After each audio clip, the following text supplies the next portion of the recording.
Football tonight here with Chris and Laurent.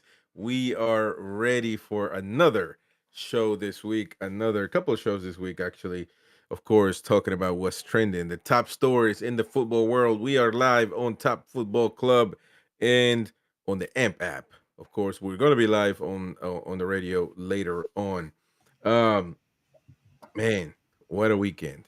What a weekend. By the way, you can have your say. You can just join us on the AMP app, and of course, we'll have you live. You can comment on the comment section on the chat on YouTube, and we can definitely interact with you today. Um, Laurent, Cortines. Tis I.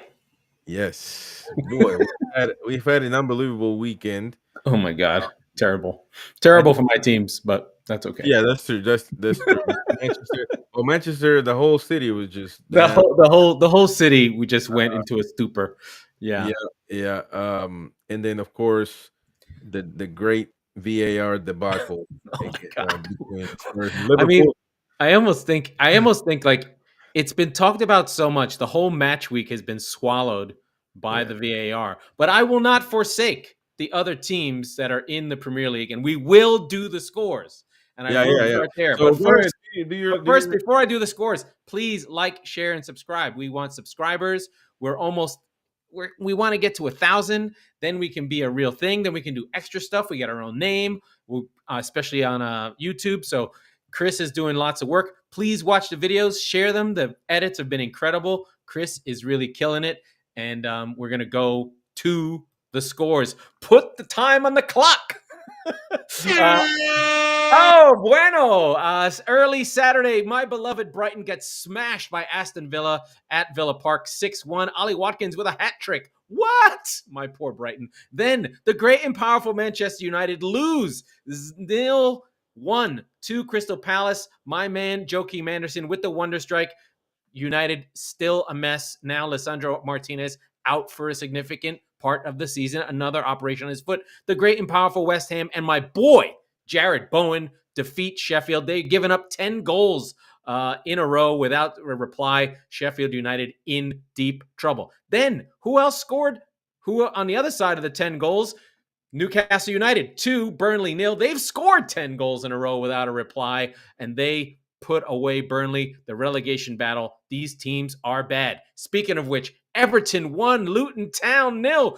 Respect, Luton Town. You have your first Premier League victory in your yes. history. 2-1. Good stuff there. Everton just unable to put any shots on goal. They're winning XG, but losing in real life. Then Bournemouth on the South Coast. Just give Arsenal about as easy a game as you can. 2 ridiculous penalties, handing goals to Arsenal. Arsenal cruise in an easy one. Then the great and powerful Wolves with my boy, Gary O'Neill, defeat the beloved, powerful, destructive, undefeated Manchester City 2-1 on a Neto own goal. Diaz with the own goal on Neto's drive, and then Neto caused the other one by creating panic in the defense. Nathan Ake is still licking his wounds, unable to catch up with Neto. They win 2-1. Then the game we're going to talk about forever. Spurs 2, Liverpool 1. Liverpool were down to 9 after Jota got a second yellow, after Jones got his red over the ball, and the worst call you'll ever see. The great and powerful Forest draw with Brentford 1-1, a good home draw for Forest. And today's game, the great and powerful Chelsea have won 0-2 in a West London derby, defeating Fulham, who are unable to score. But Mudryk gets on the board, and happy times there in Chelsea land. And those are your scores. Where do you want to go? I guess we have to go to the controversial game, the Saturday afternoon game, beamed around the world for millions and millions and millions of people to see. A top-level game in one of the great stadiums in England, the Tottenham Hotspur Stadium, that spent billions of dollars on, has a movable pitch. It's the greatest thing ever. It's a spectacle. It has a wall. And what do we get? The worst referees in the world. Yeah, I mean, don't know where to begin because Well, we could just go in order. Let's go in order. The first thing is the Curtis Jones red. I think it's I For mean, old school players, like Lee Dixon was on the call in the US, and he just was adamant that it should never have been a red, just because he looked at it from a player perspective from his era. He's an 80s, 90s player, retired in 2003. And to him, it was not intentional. It was a foot on top of the ball rolling into the ankle. He is right based on the context of when he played. However, in about 2008 or 2009, they removed the word intent from the laws of the game. If you are intending to injure, no matter what, it is a red. So that play, regardless of whether Jones wanted to hurt him, was a mistake, whatever, once it went to the VAR and you saw the spikes into the ankle of Basuma, it's a red all day, every day, twice on Sunday. See you later. Good night, Irene. Bye-bye, Mr. Jones. Okay. That one is yeah. clear. Do you have anything else? Well, that was a clear red. Yeah. Uh, I mean, and I understand that some some Liverpool fans don't like the idea because of everything that happened throughout the match. I understand Mhm. also like two red cards kind of it in itself, even though they I Oh, mean, we're gonna get to the Jota one. That one's yeah, ridiculous. we're gonna get to that one. And so but I mean, I just don't he was so close of snapping his leg, and he didn't because of the grace of God, if you believe in God. So I mean, it's a clear red. He didn't Yeah. mean to do it. He Nope. didn't mean to do it, Nope. obviously, but man, it's just so It was bad. unfortunate. And it's just he's a young player. It was Yeah, awkward. yeah, It I mean, was straight leg. Anyway, so Jones is off. That's on like the yeah, 25th minute. that's a red card. Yeah. Now, within the context of that, Liverpool are down a man, but they are playing well. They were playing well before the red. They've been dominating Spurs, and Spurs were kind of hanging on at first. But the red changed things, and you kind of felt like, okay, Spurs are going to get into this game. They have a real shot here. They're up a man, but not so fast. The great and powerful Liverpool on the road. Salah is on the wing. He wins a 50-50, releases the ball to Diaz, who makes an incredible finish on the other side, away from his normal side, and it goes in, the flag goes up. Okay, that's the first step. We have a goal that looks like a goal that is called off. Okay, so the line sees it from the perspective of the player that was playing that Diaz was playing against. He was offside from that perspective, but there was a player on the near side. I think is Van de Ven, or it was Ramirez. I can't remember the other guy's name. Who's the other center back at Spurs who's always causing trouble? It's now It's not Van de Ven. Sorry, it's Romero. Romero's yeah, foot there plays it him is. on, but the linesman doesn't see it. Okay, we go to VAR.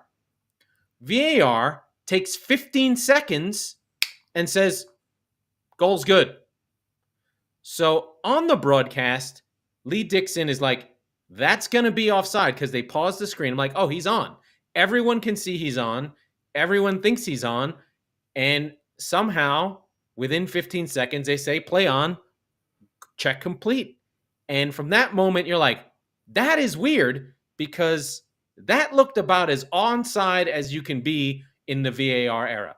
The defender's foot is probably 3 feet behind in front of Diaz with the ball, and it looks on. We've seen VAR. We're all expecting the lines. The lines never show up. They take the free kick for the offside. Boom, they play on. Okay. The game continues. We have the then Son scores, which is a really nice goal, really taken well. Cuts through Joe Gomez. I don't know where he was going. Didn't quite understand how to play defense. But Liverpool still fought, and Gakpo did get a goal just before the half.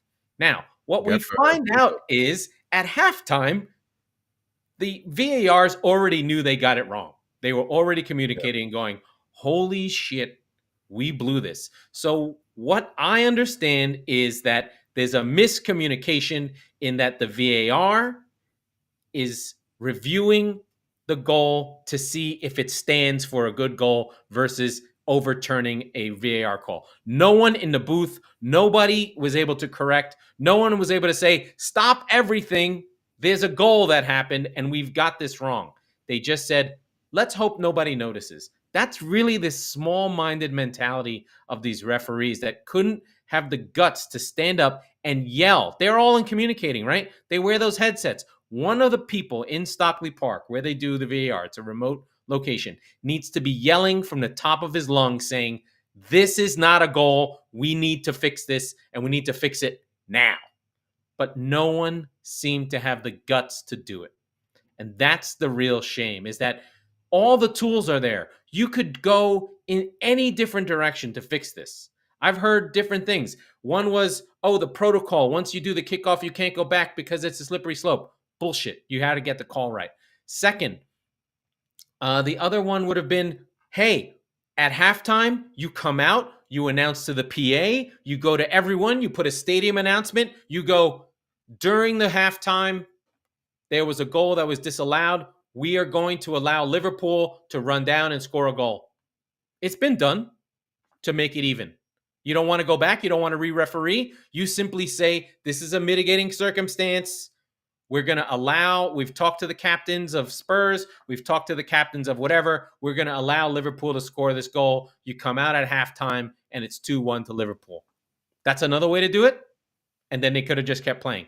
But they didn't have the wherewithal or the confidence or the belief that they could fix the problem. They just said, we blew it, which is incredible because the game sort of dies. Anyway, go ahead, Chris. Well, I mean, this thing we've talked about it. You've talked about it. By the way, there's a video coming up tomorrow on a clip from Laurent's show, the Squeaky Bum Time. Yep, and it's going to be a really good clip because it's about VAR. Is it corruption or is it that it's incompetence? Or is it or is it that they're just bad, or referees that bad? So there's only two options. There's no, you can't be a good guy and make a bad call. I mean, I see. I don't subscribe to the conspiracy theories. I don't subscribe to refs being thrown. Now we can talk about Barcelona later. That's a whole nother thing. I do. Oh, go ahead. No, I'm saying because nothing has been proven yet with Barcelona either. Mm-hmm. So we can't just say. I mean, yeah, it looks bad. So you guys know that I get deep into the nerd stuff. I get into expected goals. I get into expected assists. I get into all this stuff because what we see doesn't always count everything. But over the years, there have been people who have worked on referee bias and how refs get influenced and how that happens. Because it does happen. Like, why do teams play better at home? Because they do get intimidated by referees, okay?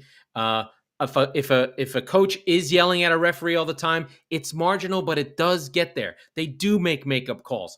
They do all these things. Like, if it's really loud and a referee is afraid to make a call, it weighs on them. There's no way that it doesn't weigh on them. It gets in their heads, right? They don't want to reverse calls. They don't want to make calls. Just natural fear, natural humanity. However, that does not mean that they are corrupt and throwing games on purpose, right? Even in the Calcio scandal in Italy, where Juventus, I think, went 10 years without a penalty called against them.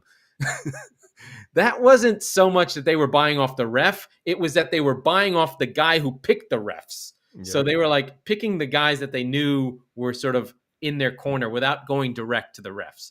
So even in those senses, it's not always as corrupt as it seems. And I don't think the Premier League is corrupt. I think that the refs probably aren't paid enough. They're probably not trained enough. They're probably not given psychological profiles. They're probably not doing they're not treating the referees in England as though they are the referees for the biggest, most watched league in the world. Because if that were true, they would have refs from all around the world. I do agree with you 100%. Maybe not in this because I'm going I'm gonna go a little bit too far. I don't believe in corruption at all. Yeah.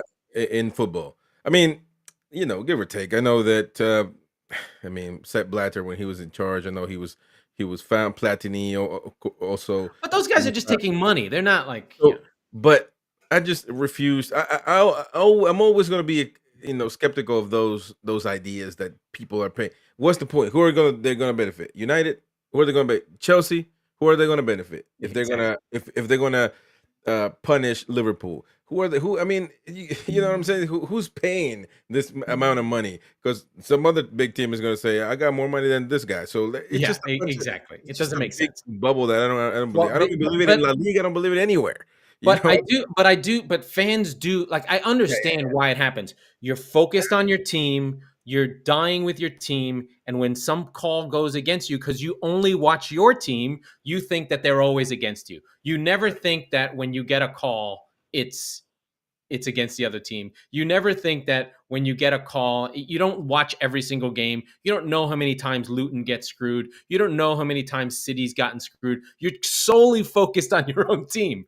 And you don't even think about it. The Liverpool fans are apoplectic. They've lost their minds. They don't know what to do. We should probably go into the Jota one. The Jota one is more, it's two soft yellows to get yeah, the red. And I yeah. think at that point, the referee has to read the game and be like, okay, I gave this guy a yellow card 2 minutes ago. That one shouldn't have been a yellow, but I understand why it happened. The guy's on a breakaway. He trips his knee. He ticks his knee. He goes over. It was Udogi. They give him a yellow. Simon Hooper at that point, even though Jota does foul a player who's breaking away from him, has to be like, you know what?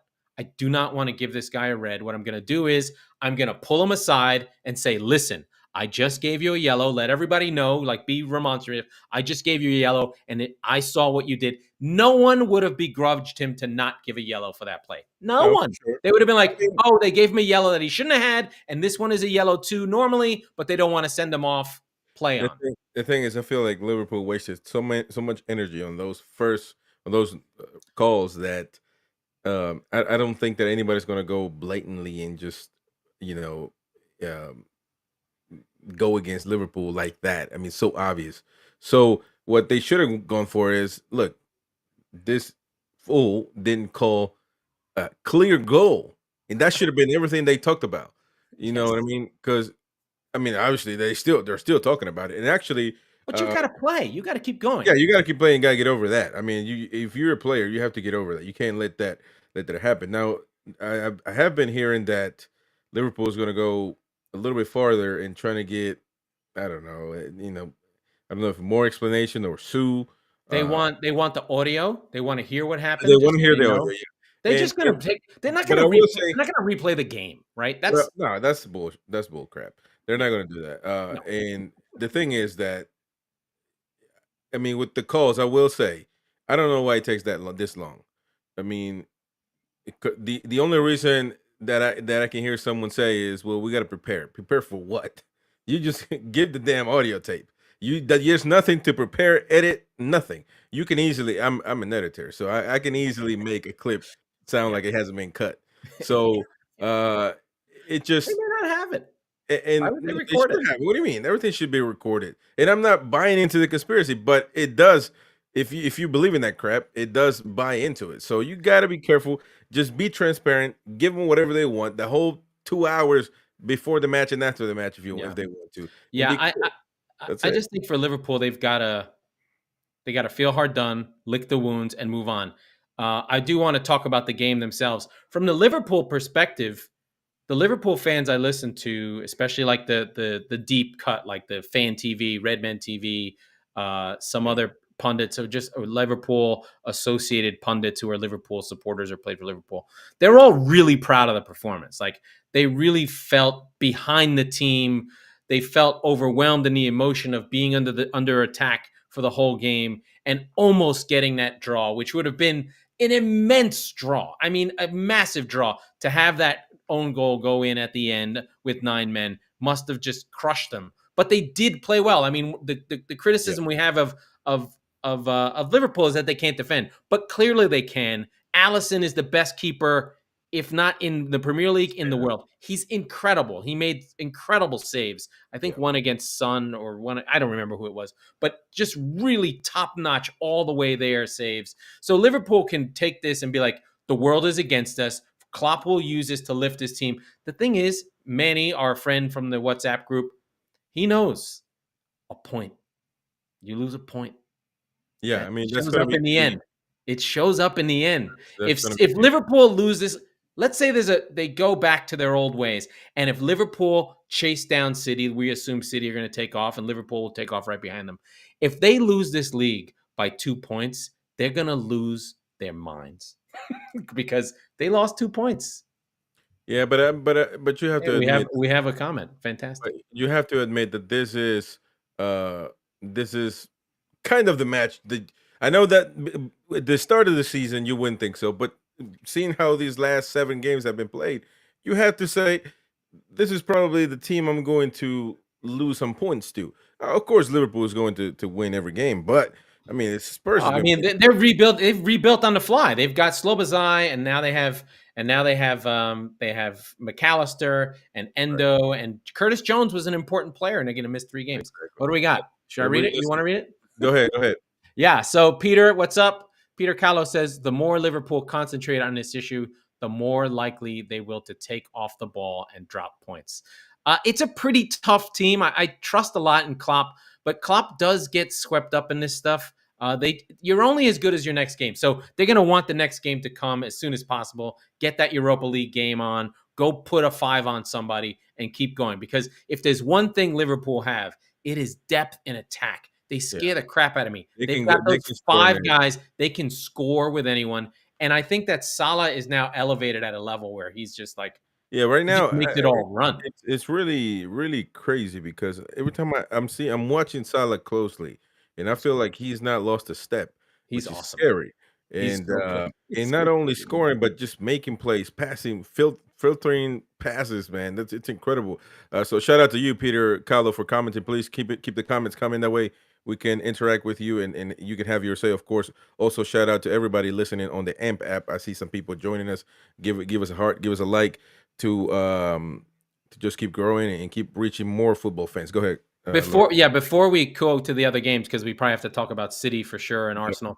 Spurs need to feel really good as well. I texted Mike, who had been on the show when Liverpool went to 9, that if Spurs don't win this, it's a disaster because they have a good strike force, but they do get the win, so they get to keep their momentum. They're undefeated. They're still moving, right? Like Spurs can feel really good, even though it's not their problem, right? They don't have to care about this. They get the win. They feel like they're in control. They move themselves up. They're in second place ahead of their dreaded Arsenal. They have their draw. They have their win. Someone is knocking in the backyard, honking. But I don't want to give short shrift to this team. No, Spurs did. Madison is already almost player of the season candidate, Yeah, and we're seeing the best of Son. you got to say this about Spurs. Spurs probably wasn't their best game, but they did what most champions do, and is win an ugly game no matter what. Yeah, And even at the end, they kept trying, even though I mean, you can say yeah, whatever you want. Of course, Liverpool's goal was valid, but I mean, you could say they ended 2-2. yeah.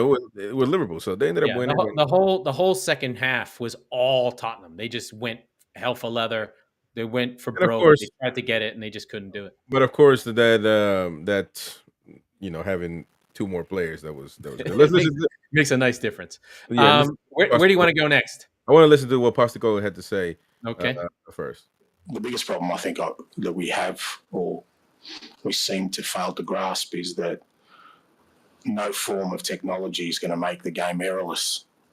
We used to, understand that errors were part of the game, including officiating errors, and you'd have to cop it. Some people cop it better than others, but that was part of the game. The game is littered with historical, refereeing decisions that weren't right, but we all accepted it. That's part of the game because.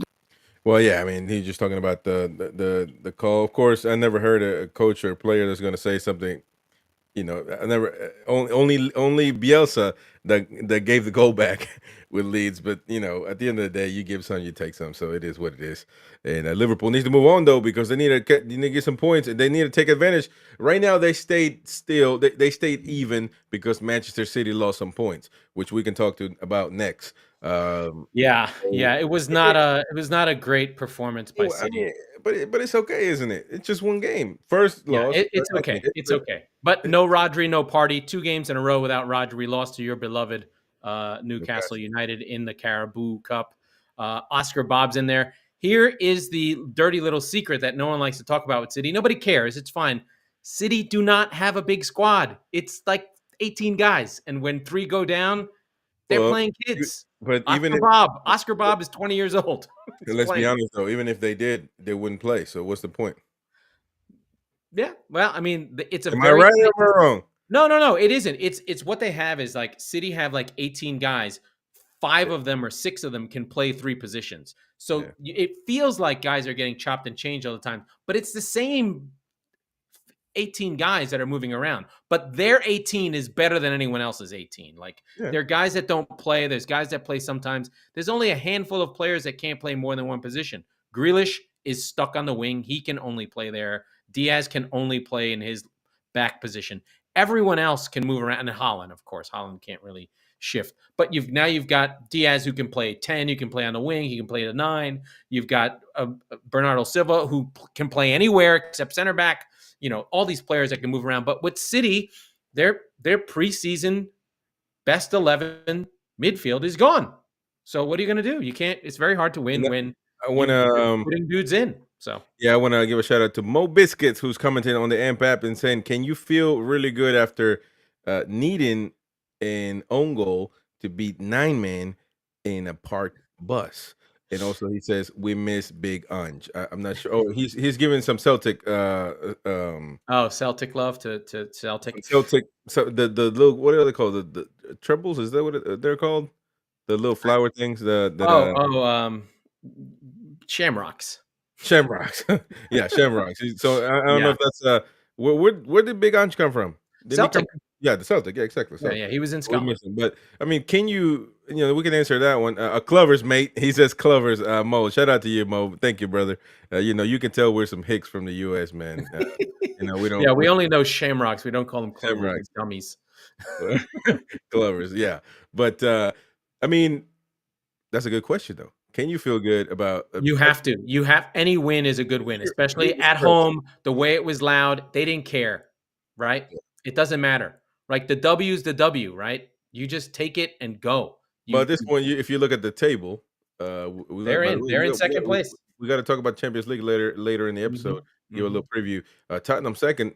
City maintains right there, just 1 point though, man. Boy, Spurs are looking really good. So what are we on next? Of course, City. And he says we got to talk about City just didn't play well. Neto is fantastic. I think it's just a bad day at the office. I watched it. It didn't feel like City were ever going to score. They have this problem. This is the way they lose games. When they lose games, they just don't get the ball to the strikers. The crosses don't come. They possess the ball. They knock it around, and then they get hit on the break. This is when City loses. This is how they lose. So I thought that Wolves were actually very, very good. But it's not a big deal. It's not a big. I know you're a City fan. You want to bring. Oh no, it's okay. Everybody's having trouble, and you feel like you're different because nobody talks about City's troubles because they don't have it. But it's okay not to have none, Laurent. You don't have to be like everybody else in shambles. It's okay. The City doesn't have trouble. Yeah. Man. Speaking of shambles, the great and powerful Manchester United, just awful. They lost one game. Mo Biscuit says mentally huge. True for the Spurs. Now, Chelsea finally won a game in the Premier League. Yes, Fulham, nothing crazy, but a win nonetheless. Yep. And just puts them still around 11th. They were 12, 13, so not much going on there. But I mean, I think the thing with Chelsea is, and this is the narrative, right? That's really frustrating. We know they have a hard time scoring. Yeah. But even last season, they don't give up goals at all. They're a really good defensive team. They're only second. They're second in the league in goals against. So they're not scoring, but everything about the way they're playing, like they're creating chances. They're not taking them. They are not giving up goals. The defense is strong. They're actually doing everything they should do except for scoring goals. So I think like the nerd in me looks at where Chelsea is and just goes, if they're just patient, they'll get there. I think Broja, if I remember him correctly, he did score a sort of a striker's goal. He kind of just pressed Tim Ream. But he's a real striker. He'll score real goals. I think if they play him, they'll be fine and they'll just start scoring. I'd love to see him in there instead of Jackson, or maybe Jackson goes out wide or whatever. But I thought that they looked better today. They looked like an actual team. The Modric scored a goal and his teammates were really happy for him. There's a general kind of, they're getting there. They're getting there. I think they'll be okay. I think I said in the beginning of the season, Pochettino's going to have a hard time in the first half, and we're going to see Chelsea really improve in the second half. All that depth is going to come into play because guys aren't tired. They're not playing in Europe. They're going to start to coalesce and become a team, and you're going to see a good Chelsea in the second half of the season. That would be my expectation. Well, so are you changing to maybe a Europa League for Chelsea? No, because I think Aston Villa and Brighton are too good. It'll be really tough to get into those. Good game by your beloved Cole Palmer. You let him go, man. He's good, man. You let him go, and you were happy. You wanted him out because you're like superstars. You're a 46 million reasons to let him go. He wasn't going to play. And we have tons of kids, tons. There's another one right behind him. We'll just sell him. $46 million funds your academy for 10 years. You know what I mean? Like, when you have a sale like that of a young player, it does so much for your books. I don't think people understand how FFP works and financial fair play and the accounting stuff. When you develop a player and you sell him, you never bought him. So you just take that $46 million and you write off a guy's whole transfer spend. It's an amazing thing. You just put it on your books and be like, wipe off any sales we made. So that's why it's so important to generate your own players. Can I hammer on Manchester United for a while, please? It's my favorite thing to do. They're so bad. They thought they turned the corner. They have a decent game against Palace in the midweek. Palace comes back in, is like, you know what? No, we're better than you. They defended well. Roy Hodgson is a legend.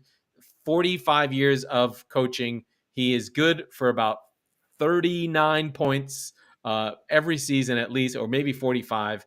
And Ten Hag, it's starting. I think, Chris, you were right the whole time. I was defending him, but now I'm coming around. I think it's starting to be time to be like, is this guy good? Yeah, I think Mo Biscuits might not be a Manchester United fan because he's laughing at everything you're saying. So, it might be time for Ten Hag to get into trouble. You don't get to say that. You don't get to say that. I defended him. You don't get to say that. You need to ride. You need to ride that boat. I have to be like Nick Wright with LeBron and just ride Ten Hag into the. I have been saying it. I get to have that moment of glory. I get to have this moment of glory because I have been saying this for a long, long time. You have. You are off Ten Hag. Ten Hag, he's just not it. He's not it, man. He's not the man for United. No. You know, well, there isn't anybody who. Go ahead. Yeah, I mean, let's play the manager game. Nagelsmann is in Germany. Who's Ancelotti? Like, who can run the team and coach the team and give them confidence and make that thing run? Again, I'll look at the camera. They have the worst ownership in sports. They are ruining their own club. And until that structure, that vertical structure of owner to front office and backroom staff to the coach gets translated to the players and to the fans as a unified pillar of experience, Manchester United will not win anything. Period. End of story. Not going to happen. My other friends, though, who do have that vertical integration at Brighton, just starting to have a hard time. And my guy Unai Emery, who I love. Good evening. I love Unai Emery. I love how fired up he got. But I think what he did was he knew what he wanted to do, and every goal that he got was a coach's goal, meaning he put his players in the right place. They pressed in a different way. When the ball went into the midfield, all the Villa guys went on top and attacked the ball. He let his midfielders bully Billy Gilmore and the young they put a young central midfielder in, and all the goals came on the break. And Ollie Watkins, I talked about it on my show. the most underrated striker in the division. Manchester United would kill to have Ollie Watkins at center forward. Instead of spending 80 million on Hoyland, they should have just spent 50 on Ollie Watkins. Hoyland is good, man. He's been acting right. Not, I mean, I don't think he is the problem. He's just got much bigger I want problems. you to look it up. You don't want to know how many seasons Ollie Watkins has scored at least 10 goals in a row? Well, that's fine, but it's not that 5. Yeah, And Hoyland has done none. Just one in City. and Hoyland, you just got to give him time. But I don't know, man. And then, I just the don't know. United side, Rashford has been awful. Now Rashford, yeah, he has been. Ever since that match versus Arsenal. He was really good that match, and I was like, this is it. Because before that, I said he needs to play on the left side, no regular position, Yep. and It doesn't make a he did difference. that. He did great, but after that, everything went downhill. I mean, he just hasn't been. Yeah. I mean, and at this point though, unfortunately, they give him a big contract, so they can't just get rid of him. Yeah. But you think, man, this United team, I almost feel like they should have done what Boyle did with Chelsea, just get rid of everybody. And I mean, but look at Chelsea. They are about the same as United, and so nothing would have. As far as I'm talking about the table, the results. Oh, in the table, but So meaning, I think they're further along for sure. you talking about Chelsea or United's better? United won a trophy last year. They finished in third. They had an okay season. They were in the Champions League. They made it to the round of 16 quarterfinals. They have that big win against Barcelona. So they were the disappointing thing for United is it looked like they were progressing, and now they've just sort of flattened out into something that isn't working, right? Yeah, it's not working, and I don't think Ten Hag is it. He's losing against Crystal Palace. I mean, Yeah. you just can't allow that, I think the Ten Hag thing is it's a matter of erosion of trust. He could go in there with the sheen of Ajax, the sheen of developing young players, but every moment and decision he makes that fails or doesn't work, he loses the players he has, right? Oh, I need a new goalkeeper. Onana. It's not working. To me, that's the main point right there. He brings in Anthony. Anthony's my winger. He's going to be great. He's not that good. The players on the team know Jadon Sancho's on the team, and they're probably like, "Why are you playing this dude? We have Jadon Sancho. Play him." I want to say this now because, by the way, Mo Biscuit says, but everything they did last season is completely absent now, and it is true. But there's no consistency from Ten Hag in the fact of he is really stern with Sancho, but he wants to bring Anthony back, and there's talks that he might come back to United after being accused. He also wanted to bring back Greenwood. Exactly. So there's nobody's going to take him serious. Yeah, now this feeds into he just doesn't like Sancho. I don't care that he took him to Holland or the Netherlands and they kumbaya and they hugged. That doesn't matter. What matters is what's happening now. And again, Sancho is no saint, but the one that Sancho is irrelevant. We're talking about the person that needs to take on.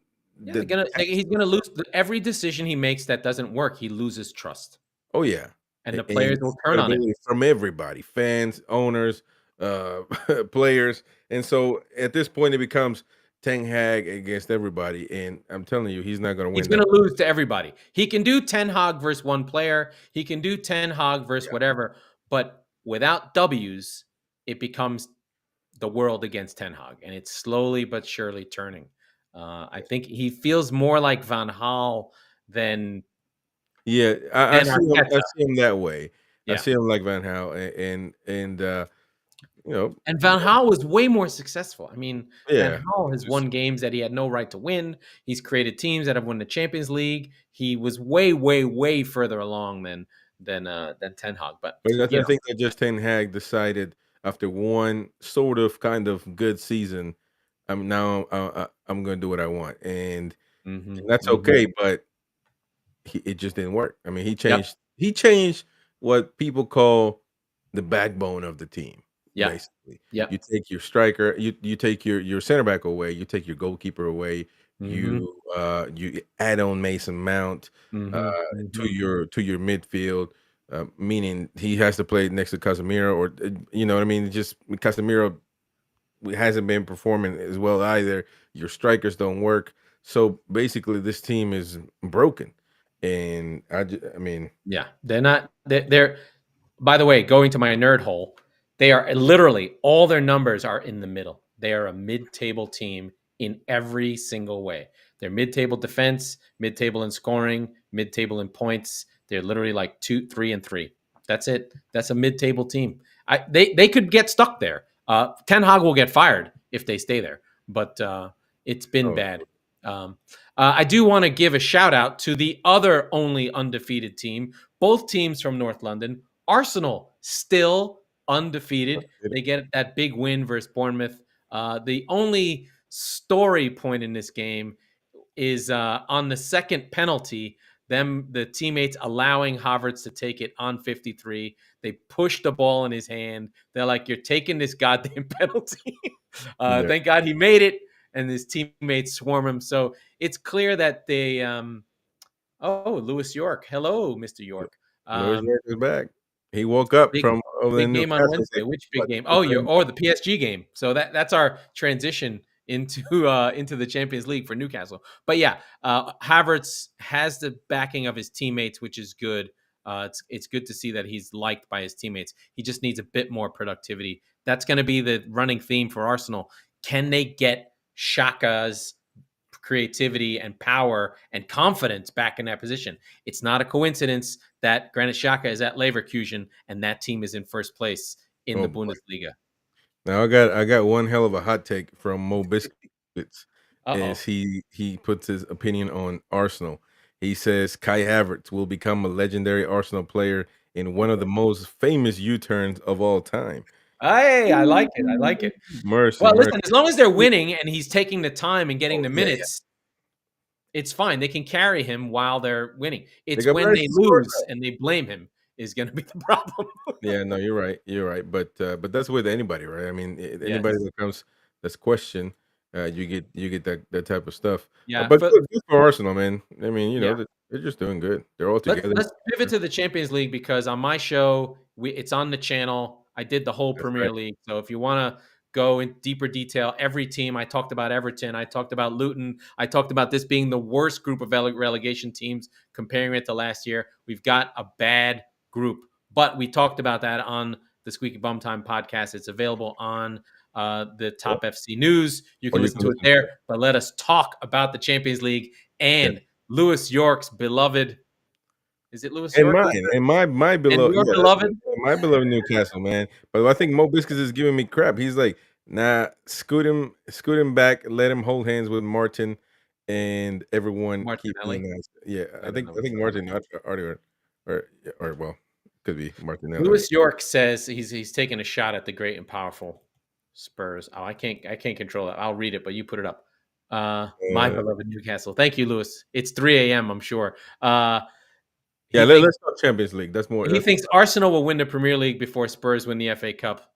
It's not that hot of a take. Spurs haven't won anything since I mean, 2008. well, They have one trophy since 2000, and they are yeah, in but the when's the top last time? 10 When of is the last most. time? When is the last time Arsenal won the Premier League? 2003.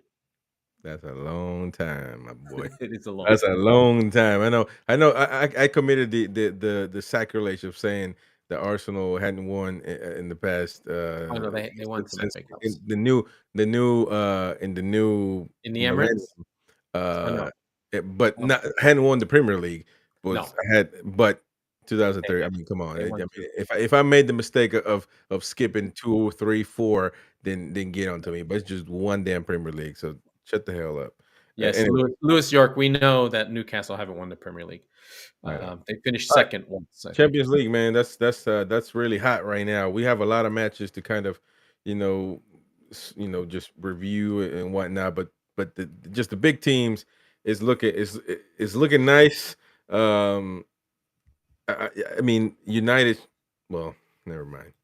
Every time I look at, I keep trying to say that. Listen, You know, this is a big game for United. I mean, I know the PSG of yeah, this round, PSG yeah, at that's what I say though. Newcastle on Wednesday is just immense. It's bigger than we can imagine. If the Geordies don't Oh man, bomb, not literally bomb, but if they don't attack their bus, they're doing it wrong.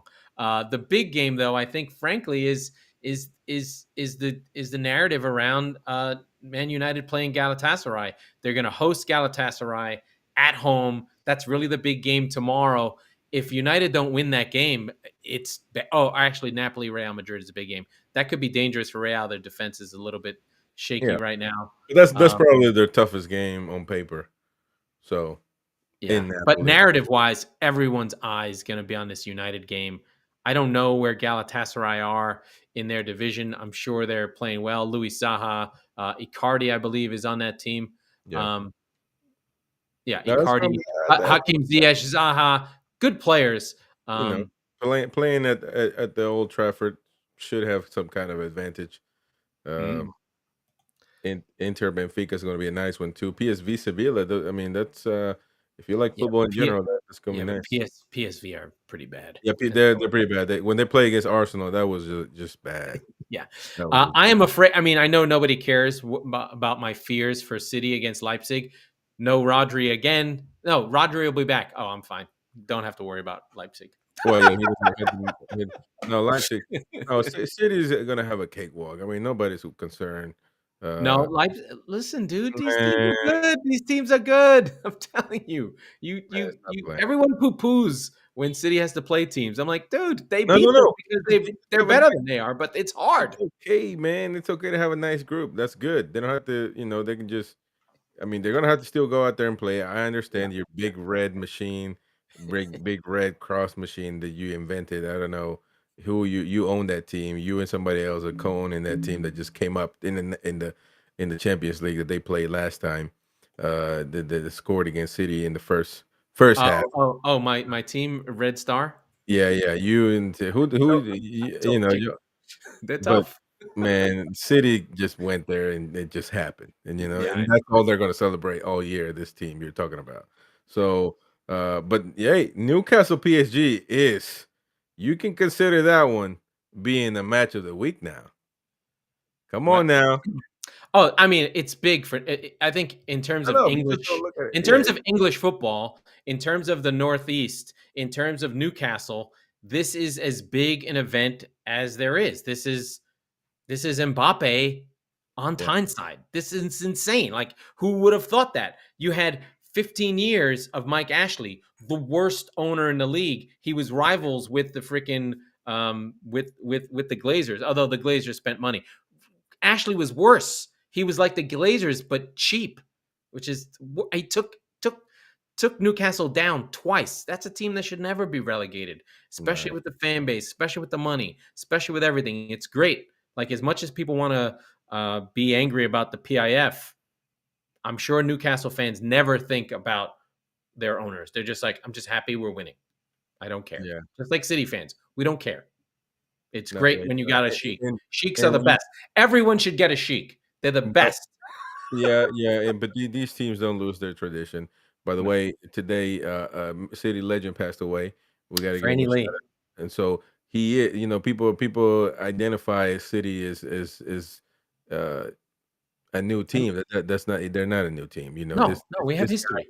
A lot of this history. guy is a black and white picture with a light blue jersey on. So that's always been there. Always going to be there. So Yeah, he was also an owner of the team. Although when he owned the team, he did get them relegated. He was the Mike Ashley of Manchester City.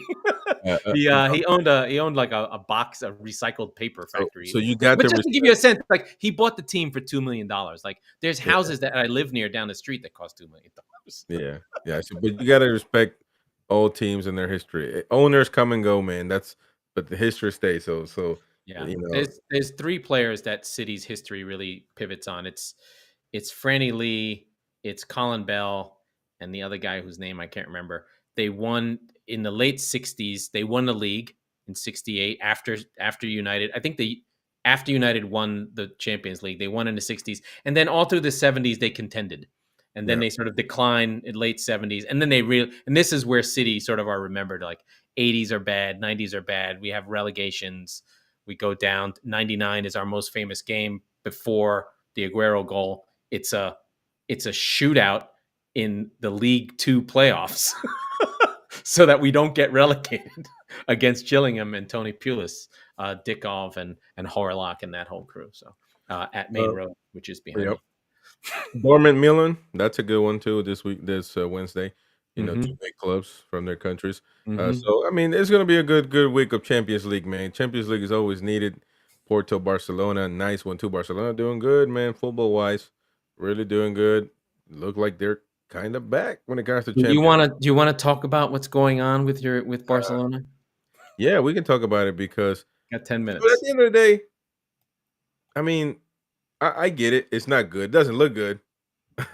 You're talking about 7 million, 7.5 million that this That's the best $7 million they can. So, but let's get the context, right? The context is that there's a guy who is a consultant, right. a consultancy company that analyzes referees, and he's a former referee. And they were paying that guy $7 to $8 million to give them, I guess, intelligence on referees. Is that their And also sort of story?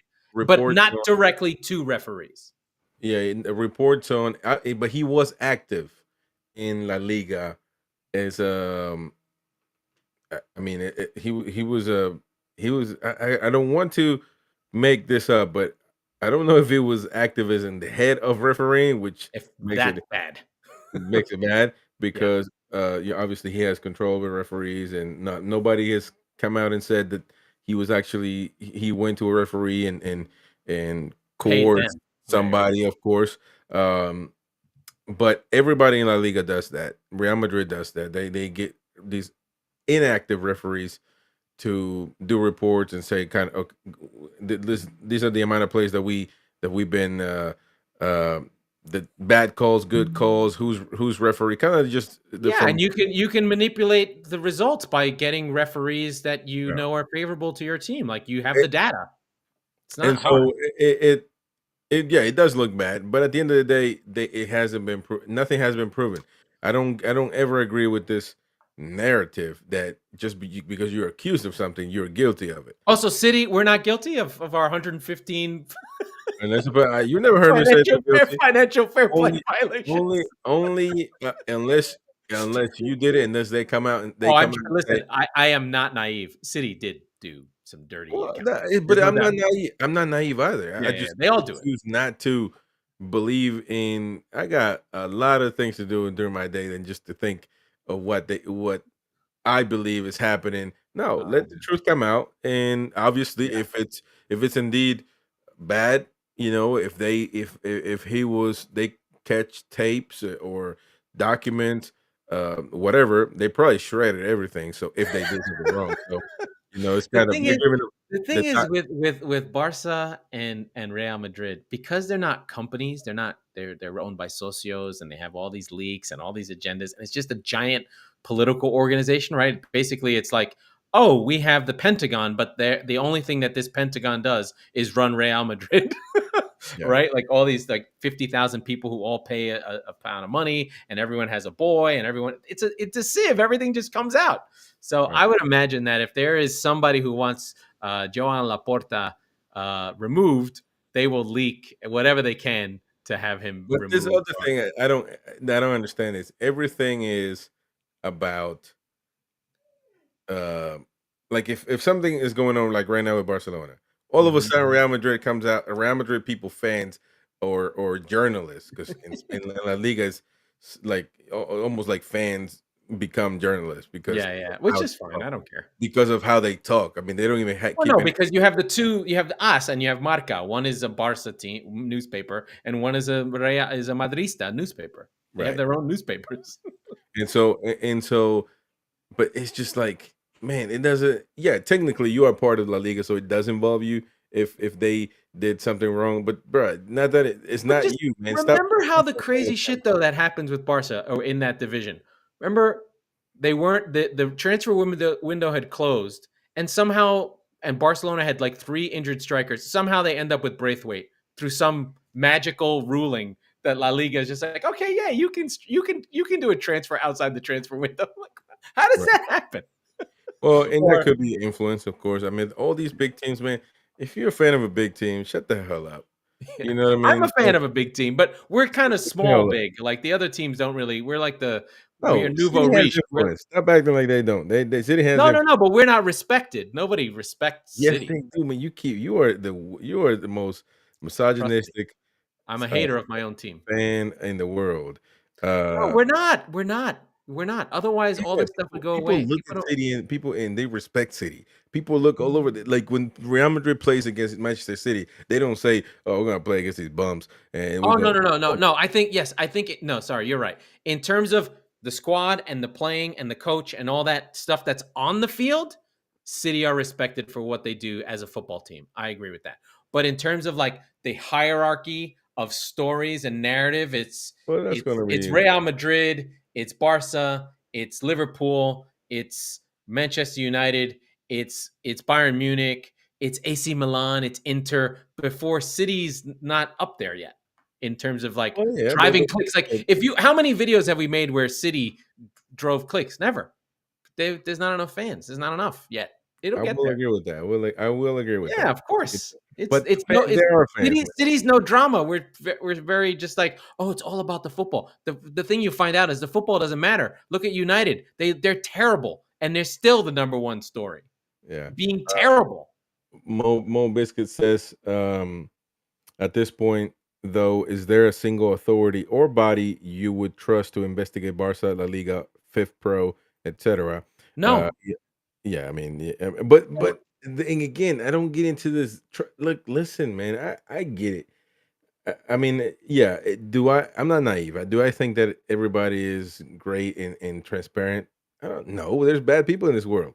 But if you wake up thinking, if you're an Atletico Madrid fan and you wake up thinking, "Damn it, they're gonna my coffee is bland, fucking Barca motherfuckers," like, just doesn't make, bro. You can't live like that. I do think though that it's like boxing in that we know the fights can be rigged. There is a bit of dodging or whatever, but you have to beat the champ. For Atletico, I'm sure if you're an Atletico fan and you're a Simeone guy, you've got to feel like in order to win this league, I have to win it 6 points clear. If it's close, they're not going to let me win it, right? They're not going to let me. I have to win it outright without any questions, right? Like same with City. I felt like that way with City. Like if City are going to win this league, we have to win it. We can't leave any room for there to be a Well, point or things to but go our way. We have to go win it. That was the same with the Champions League. They had to beat Real Madrid and be like, "You're not good. We're better than you.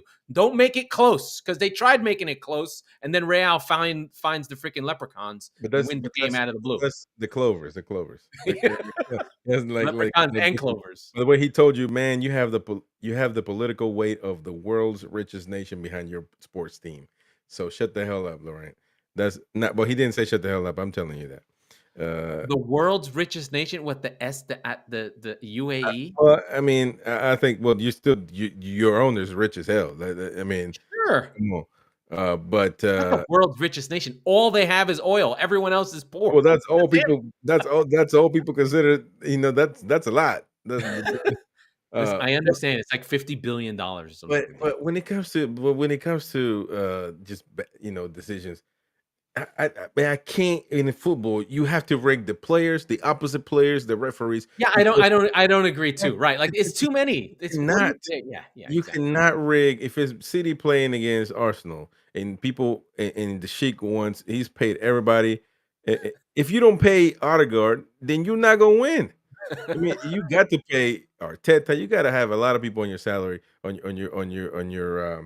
your payroll, and I just Well, don't believe listen, but there are teams that. that throw things. All you have to do is get one center back to foul someone in a box.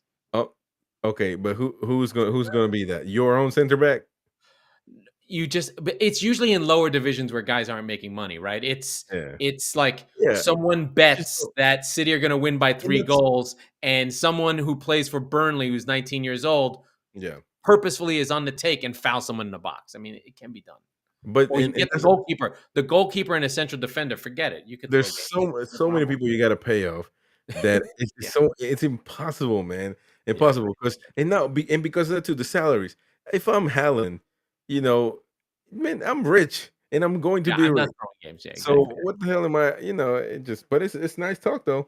But I'm I buying hate it. it. I hate it. I think it's unfair. I think It's unfair when people ultimately, use that yeah, for to justify their mishaps yeah. because I mean I get it with Liverpool in this situation they really play well, but there are other instances where teams suck and they blame it. Like I will say this, like people don't give a damn, but in South America they do. The River Boca just played this weekend, Oh and boy, I'm sure there's conspiracy theories no, everywhere. no, no, but they just played bad. Boca did. River Plate won in the Bombonera.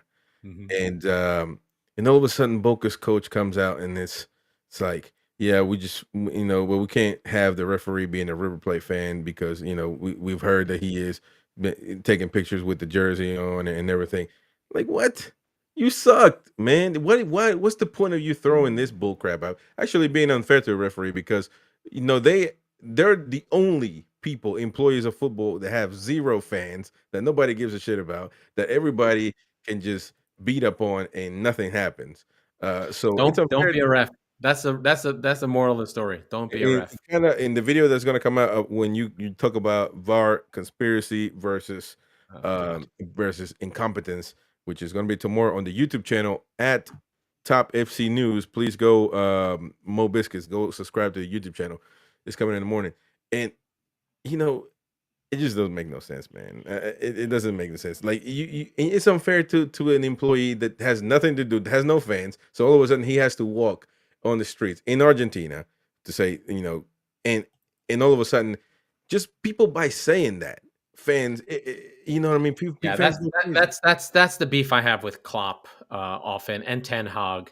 Oh, That when Ten the Hag is the worst. when the managers sort of live in the conspiracy theory space, it's really bad. Thank Like I you, Mo. really like what Deserby said. Deserby said after the Aston Villa game, he's like, I need to figure it out. That's on me. I need to figure out how to play these 3 games a week. We're not ready. Whatever it is. I mean, he made an excuse, but he also said, I have to get better because I don't know. Right? Like I have to work at it. So anyway.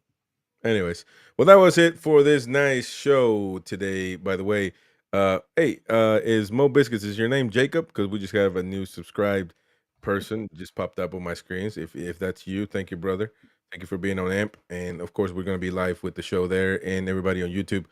And by the way, we got videos coming every day. Nice edits by Laurent, and so I used to do it. Laurent is our great pundit. See you, Louis York, as well. Thank you, man. Over there in Newcastle, what is it, like 3 in the morning? That's Two. great. Two. Damn, I'll be asleep. I'll be Yeah. sleeping now. But All anyways, right, Chris. Thank you, that sir. is it for this show. We will see you guys next time. Bye bye. Thursday.